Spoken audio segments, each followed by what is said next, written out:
What is up, fellow movers? Welcome back, and today I will take you through 10 handstand mistakes that beginners make.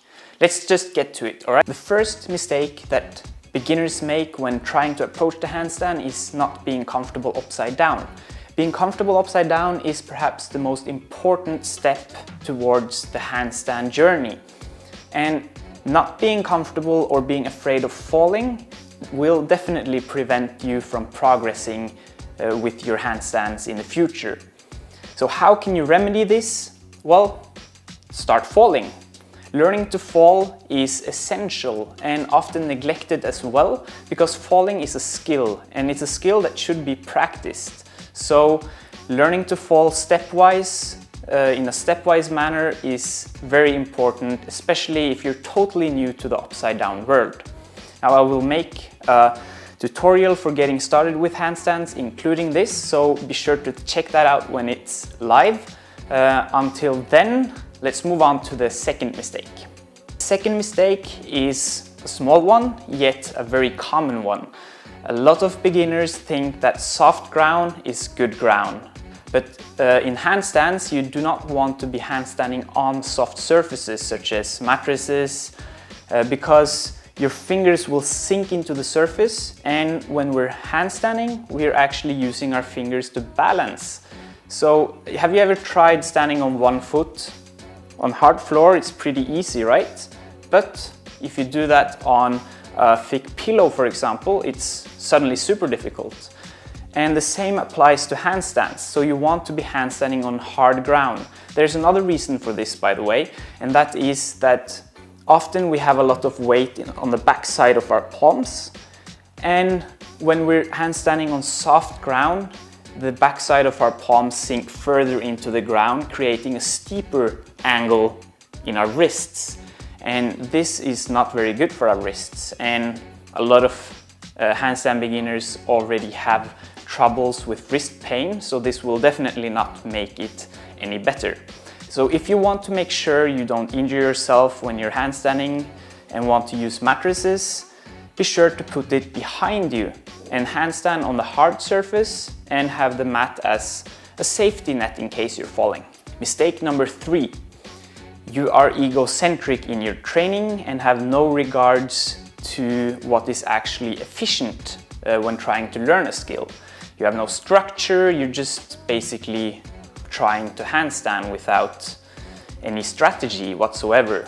You figure that I'll just try handstanding and I'll just try it over and over and over again, and eventually this will work for sure, but you will get there much faster if you, for one, listen to people that have more experience than you, and 2, if you learn to structure your trainings and practice in an efficient manner with stepwise goals, and perhaps realizing that you need to fix something at a more basic level before you will actually be able to do a handstand. Mistake number 4, you think the wall is your enemy. And it's related to the last mistake actually, because a lot of people think the wall is below them once they're able to kick up and start gaining some balance with their handstands. But the thing is, the wall is our friend, is our dear friend that will be there no matter where we are in our handstand journey. Me, for example, I still use the wall for one-arm handstand practice, and the wall, it will always be the same, so you can always use it as a reference. And you can use it to introduce new things into your handstand, especially when you're starting to focus on form-specific technique, you're starting to work on your line, then the wall is invaluable in your training. So don't be thinking that you are above training with a wall. And of course, don't always use the wall, but a combination is nice, and use the wall to introduce new concepts to your handstands, and then from the wall you can transfer them into your freestanding handstand. Mistake number 5, you think headstands is below you. Of course, when we learn to handstand, we don't really want to be headstanding. But the thing is, the headstand can be an invaluable tool in order to gain control of our lower body. because when we're handstanding, especially when we want to start introducing shapes and stuff into our handstands, it's super difficult to think about leg and lower body positioning, spinal positioning, and your hips in particular, when we're already focusing at 100% on trying to keep and maintain balance.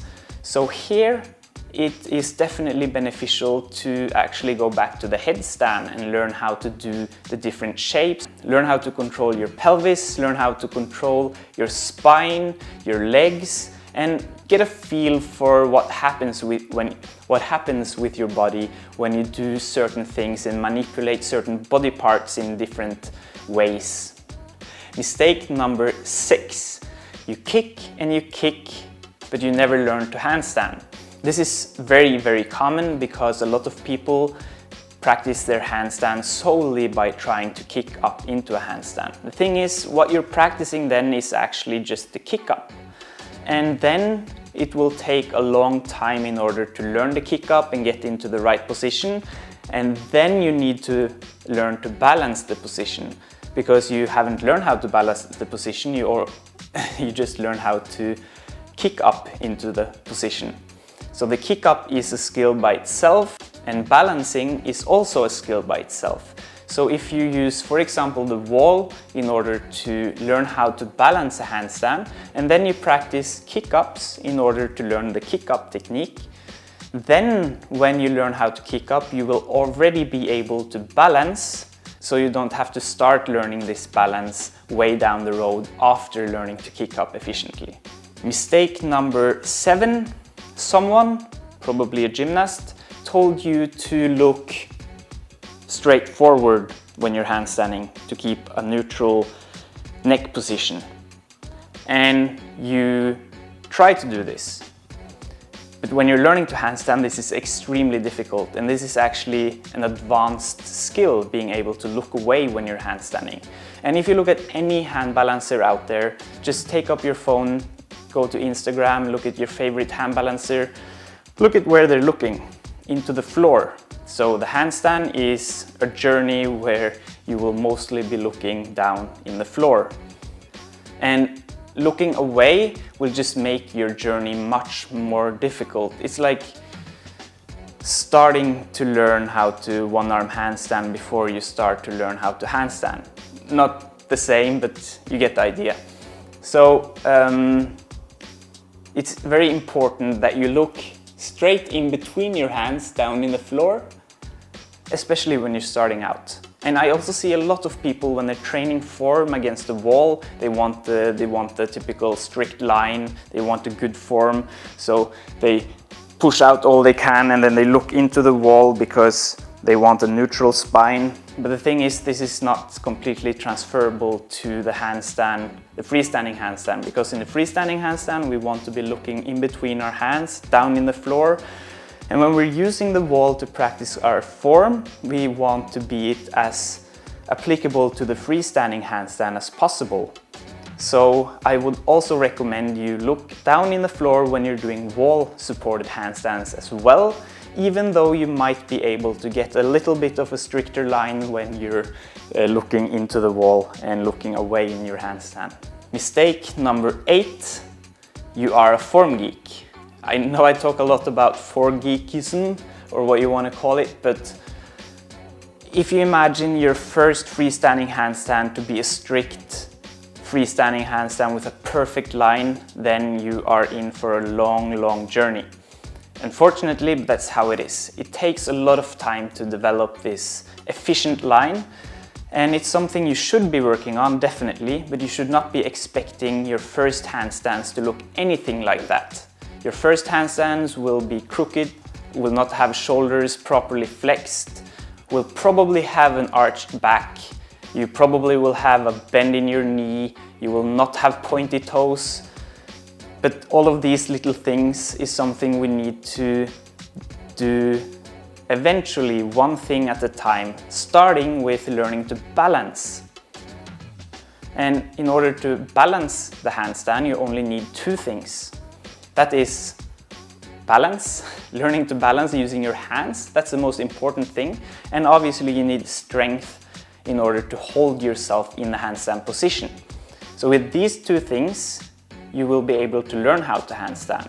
And when you learn how to balance and hold a handstand position, that's when you can start introducing things that will make it look nicer and make it more efficient down the line. Mistake number 9 that I see very often is you start walking around to keep balance when you're handstanding. And a lot of people do this, especially the ones that already have excess strength and are able to walk around on their hands, because you don't really need to use your fingers to balance. You can just sort of step around in order to keep the center of gravity above your hands. And while this can work just to keep yourself upside down, if your goal is to be able to stand still in a handstand, which it should be, this will be not productive at all, because you will not teach your body to balance in the right way, which is using your hands. You will teach your body to start walking or stepping around instead as an automatic reaction when you lose balance. And this will be counterintuitive or counterproductive. So I would definitely recommend you to, instead of start walking, fall. Because you want to teach your body that you should not start walking. You should teach your body to balance the proper way by using your hands, squeezing your fingers in the ground, squeezing the backside of your palms in the ground. This is all something I will cover in more extensive tutorials, but for now, just start paying attention to what your hand is doing when you're hand balancing. It's the reason why it's called hand balancing. Mistake number 10.